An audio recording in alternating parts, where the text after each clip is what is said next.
Hello बच्चों, नमस्कार। आज के क्लास में आप सभी के लिए लेकर आए हैं क्लास 7 साइंस का चैप्टर नंबर 2, जिसका नाम है बच्चों प्राणियों में पोषण। और आज के क्लास में हम लोग इस चैप्टर का सभी प्रश्न उत्तर करने वाले हैं। तो बच्चों चैनल को सब्सक्राइब करके वीडियो को लाइक कर लीजिएगा।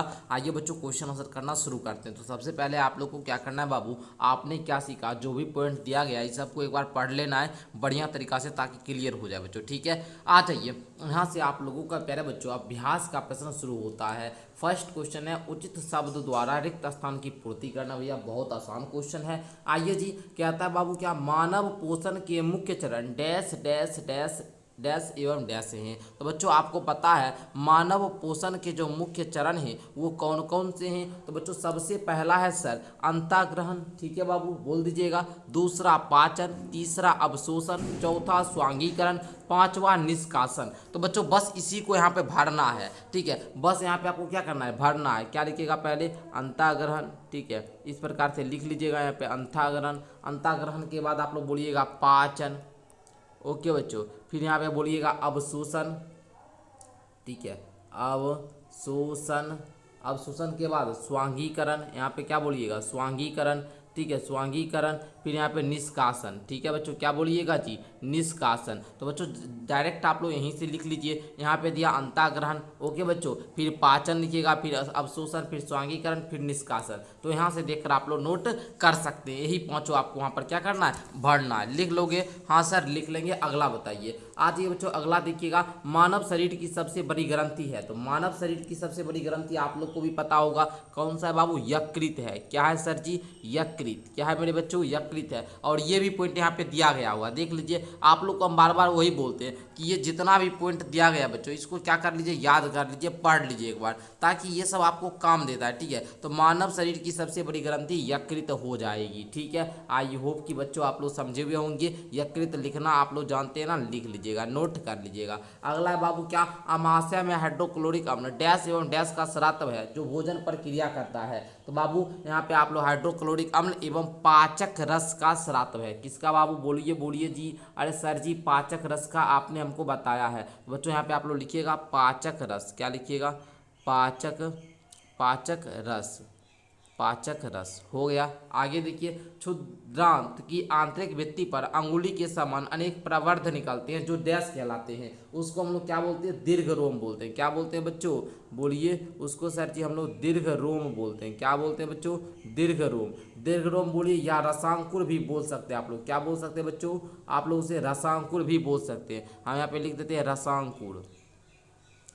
ठीक है, रसांकुर भी बोल सकते हैं। अगला है अमीबा अपने भोजन का पाचन डैश में करता है। किस में करता है, तो खाद्यान्नी में करता है। ठीक है, इस प्रकार से यहाँ पे आप लोग क्या कीजिएगा बच्चों, भर लीजिएगा। ठीक है, तो प्यारे बच्चों इस प्रकार आप लोगों का जो भरने वाला था वो पांचों क्या होता है बाबू, कंप्लीट होता है। आई होप कि आप लोग समझ गए होंगे। अगला बढ़िए बाबू, सत्य एवं असत्य कथनों को चिन्हित करना है। कहता है बाबू क्या, आप लोग ध्यान दीजिएगा, मंड का पाचन अमाशय से प्रारंभ होता है। नो सर ये कथन असत्य है बच्चों, असत्य यहाँ पे लिख लीजिएगा।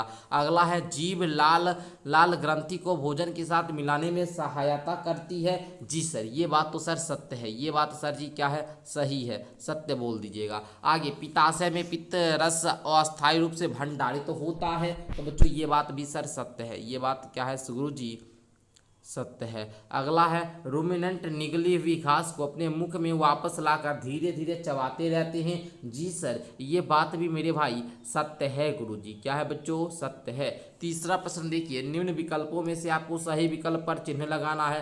कहता है वसा का पूर्ण रूपेण पाचन जिस अंग में होता है वह कौन सा अंग है। तो सर जी वो तो क्षुद्रांत है, ये तो गौ नंबर इसका सही हो जाएगा। दूसरा है बाबू की जल का अवशोषण मुख्यतः जिस अंग द्वारा होता है वह कौन सा है। तो सर जी ये भी हमको पता है, बृहदान्त है। तो इस प्रकार आप लोग बोल सकते हो। ठीक है, अगला ये बाबू कहता है कॉलम ए से कथनों को कॉलम बी के कथनों से आपको मिलान करना है। बच्चों एक जानकारी आपको देना था, क्लास 7 के विद्यार्थी जी के लिए हम लोग का ऑनलाइन कोर्स चलता है जिसमें 599 में हम आप लोगों को एक साल पढ़ाते हैं। वो भी सारा सब्जेक्ट स्मार्ट बोर्ड पे डेली लाइव क्लास होता है शाम में 6 बजे से 7 बजे का।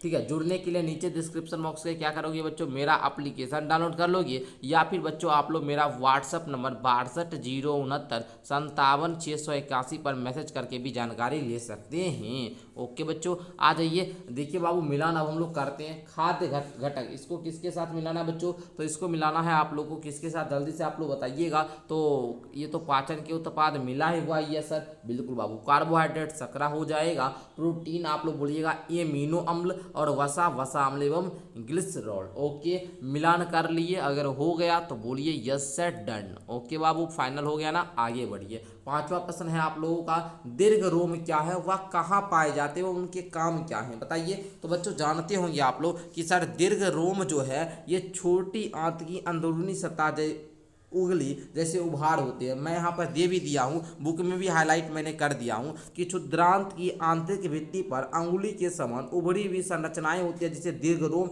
या रसांकुर कहा जाता है। दीर्घरोम का काम क्या होता है बच्चों? तो पचे हुए भोजन के अवशोषण हेतु तल क्षेत्र को बढ़ा देना, ठीक है, यही होता है काम। लेकिन यह कहाँ पाया जाता है? तो बच्चों उत्तर प्रॉपर यही लिखना है। तो बच्चों यह छोटी आंत में पाए जाते हैं। इसका काम क्या है बाबू? यह पचे हुए भोजन का अवशोषण करने और सतह क्षेत्र बढ़ाते हैं। बस इतना ही उत्तर में लिखना है, लिख लीजिएगा।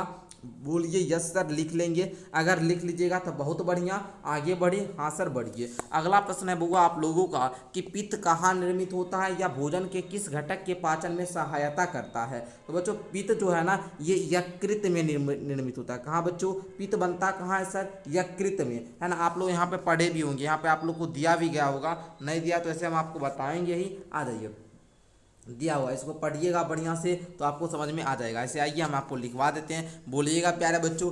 पित्त सर यकृत यानी लीवर में बनता है या वसा के पाचन में सहायता करता है। किसके पाचन में? तो वसा के पाचन में। मैं आपको समझा दिया। आइए अगला प्रश्न बताते हैं बाबू। कहता है उस कार्बोहाइड्रेट का नाम लिखिए जिनका पाचन रूमिनेंट द्वारा किया जाता था। बिल्कुल सर, हम लोग भी जानते हैं किसका? सेलुलोज का, परंतु मानव द्वारा नहीं किया जाता। बिल्कुल सर, इसका कारण बताना था। लिख लीजिएगा, सिंपल सा लिखिए बाबू। बोलिएगा सर ऐसा कार्बोहाइड्रेट का नाम हो जाएगा सेलुलोज। क्या नाम होगा बाबू रे? अरे बोलो, सेलुलोज हो जाएगा गुरुजी। कारण क्या है, किस रीजन की वजह से? बोलिएगा मनुष्य में इसे पचाने वाले एंजाइम नहीं होता, जबकि जुगाली करने वाले पशुओं में होता है गुरुजी। अरे हो गया, बोलिए यस गुरुजी। अरे बोलिए ना। हाँ सर बोले, लेकिन आप तो सुनिएगा कैसे? जी हाँ, वो अपने आप के अंदर की भावना होगी बच्चों, तो हम जरूर सुनेंगे आपकी बातों को। यस बाबू, आइए आगे देखिए। 8 में कहता है क्या कारण है कि हमें ग्लूकोज में ऊर्जा तुरंत प्राप्त होती है? तो बच्चा होता क्या है कि ग्लूकोज जो होता है वो सरल शर्करा होता है, जो सीधे रक्त में अवशोषित होता है, तुरंत ऊर्जा प्रदान कर देता है। तो बस इसी प्रकार से उत्तर को आपको लिखना है। अरे लिख लिए, बोलिए हाँ सर। चलिए बच्चों, अरे बोलना है, घर में लगना चाहिए ना कि मेरा बेटा पढ़ रहा है, तो बोलिए हाँ सर। ऑफलाइन वाला फीलिंग लीजिए। चलिए 9 नंबर क्वेश्चन है, आहार नाल में कौन से भाव द्वारा निम्न क्रियाएं संपादित की जाती है? जैसे पचे भोजन का अवशोषण किसके द्वारा होता है? अरे भैया इनको हमको पता है, छोटी आंत के द्वारा। इतना आसान पूछेगा? बिल्कुल बाबू, इतना आसान। पढ़े हो बढ़िया से तो बनेगा।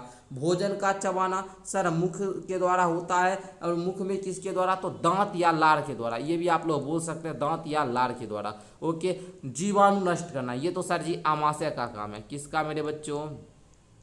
आमाशय। अगला बाबू, भोजन का संपूर्ण पाचन छोटी आंत में ही होता है सर जी। इसमें होता है छोटी आंत में। मल का निर्माण कहाँ होता है? बृहदांत। तो इस प्रकार प्यारे बच्चों आप लोग लिखोगे। अरे लिख लिए तो बोलिए हाँ सर जी, लिख लिए। अरे लिख लिए ना? हाँ सर जी, आगे बढ़िए। आइए बच्चा, अगला प्रश्न हम आपको समझाते हैं और आप लोग क्या कीजिएगा जी, समझिएगा। कहता है मानव एवं अमीबा के पोषण में कोई एक समानता और एक अंतर लिखना है। तो भैया बोलोगे समानता गुरुजी ये है, समानता बोलेंगे क्या है? तो बोलिएगा दोनों में भोजन का पाचन और अवशोषण होता है। अंतर दोनों में क्या है बच्चा? तो मानव में पाचन विशेष अंगों द्वारा होता है और अमीबा में पाचन कोशिका के अंदर फूड वेयुल में होता है, यानी खाद्यानी में होता है, खाद्यानी में होता है। आई होप कि बच्चों आप लोग को क्लियर होगा, समझ में आया होगा। समझ आया तो बोलिए हाँ सर, आगे बताइए। हम आगे बताने के लिए भी रेडी हैं। कहता है कॉलम ए में दिए गए शब्दों का क्या करना है बच्चों? कॉलम बी में दिए गए शब्दों के साथ मिलान करना है। तो आइए बच्चा मिलान करने के लिए आप लोग रेडी हो जाइए। कहता है लाल ग्रंथि, बिल्कुल सर, लाला ग्रंथि है, लाला ग्रंथि का काम होता है लाला रस स्रावित करना। ओके, अमाशय का क्या काम होता है बुआ जी? अरे अमाशय का काम होता है सर जी अम्ल का निर्मोचन करना। यकृत का काम होता है पितरस का श्रवण। मलाशय का काम होता है मल का त्याग। क्षुद्रांत का काम क्या होता है? पाचन का पूरा होना। आगे बृहदांत, इसका मतलब क्या हुआ बाबू? तो बिना पचे हुए भोजन का भंडार। ओके, या जल का अवशोषण बोले, जल का अवशोषण, इसका काम तो भाई जल का अवशोषण। इस प्रकार से आप लोग लिखिएगा, लिख लीजिए ना। चलिए आगे बढ़ते हैं। क्वेश्चन नंबर 12 कहता है प्यारे बच्चों कि चित्र इतना को देखिए और पाचन तंत्र के आरेख नामांकित कीजिए। बाबू पाचन तंत्र का डायग्राम आपको बनाना है एंड यहाँ पर नामांकित मतलब नाम भी अंकित करना है। तो बच्चों ध्यान दोगे, इसको हम लोग क्या बोलते हैं बच्चों? इसको हम लोग बोलते हैं गुद्दा। क्या बोलते हैं बच्चों? गुद्दा। हम आपको सब पार्ट का नाम यहाँ लिख देते हैं। यहाँ पर आपको इसी को हम लोग बोलते हैं यहाँ पे क्या? मलाशय। क्या बोलते हैं मेरे बच्चों? मलाशय। क्या बोलते हैं? मलाशय। इसको बोला जाता है बृहदांत, बृहदांत। ओके, चलो उसके बाद इसको हम लोग क्या बोलते हैं? क्षुद्रांत। इसको क्या बोलते हैं? क्षुद्रांत, है ना, इस प्रकार से। ओके, क्षुद्रांत हो गया। अब इसको बोलते हैं बाबू क्या? अग्नाशय। क्या बोलते हैं इसको? अग्नाशय, अग्नाशय, अग्नाशय। इसको बोलते हैं सर जी अमाशय। क्या बोलते हैं बड़े बच्चों? अमाशय। इसको बोला जाता है अमाशय, है ना। चलिए और देखिए, इसको क्या बोलते हैं? यकृत बोलते हैं सर। यही हम लोगों का लीवर हुआ, लीवर यकृत हो गया। ये आपका पित्ताशय हुआ जिससे पितरस श्रापित होता है। ओके, तो इस प्रकार आप लोग चित्र बना के नाम को भी अंकित कर दीजिएगा। ठीक है, अगला कहता है 13 नंबर, क्या हम केवल हरी सब्जियां या घास का भोजन कर जीवन निर्वाह कर सकते हैं? तो बच्चों आप लोग बोलिएगा, ये कच्चे जो पत्तादार होता है, हरी सब्जियां होता है, घास होता है, सब सेलुलोज है। यानी सेलुलोज क्या होता है? तो एक प्रकार का कार्बोहाइड्रेट होता है, समझे ना बच्चों। तो आप लोग को उत्तर हम लिखवा देते हैं। तो चलिए उत्तर में आप लोग लिख लीजिए प्यारे बच्चों, है ना। लिखिएगा कच्चे पत्तेदार सब्जियां और घास सेलुलोज यानी एक प्रकार का कार्बोहाइड्रेट से समृद्ध है। मनुष्य सहित कई जानवर सेलुलोज का पचा नहीं सकते हैं क्योंकि उसके पास विशेष एंजाइम और कुछ विशेष प्रकार के बैक्टीरिया नहीं होते हैं जो सेलुलोज को पचा सकते हैं। इसलिए हम उन सब्जियों को उबालते या पकाते हैं जो सेलुलोज की सरल कार्बोहाइड्रेट में तोड़ देते हैं। हम केवल सब्जियों को उबले हुए पके हुए रूप में खाकर उसे पचा सकते हैं। तो प्यारे बच्चों, इस प्रकार आज के क्लास में मैंने क्या किया, आपको क्लास 7 साइंस का जो भी क्वेश्चन था सब कुछ मैंने आपको एक एक करके सारा कुछ कंप्लीट करवा दिया। आई होप कि ये क्लास आपको काफ़ी ज़्यादा बेहतर लगा होगा। क्लास अच्छा लगा तो दोस्तों में शेयर कीजिए। बाकी बैच को अभी तक नहीं ज्वाइन किए हुए तो बैच में एडमिशन करवाइए और अपनी पढ़ाई को बेहतर बनाइए। धन्यवाद प्यारे बच्चों।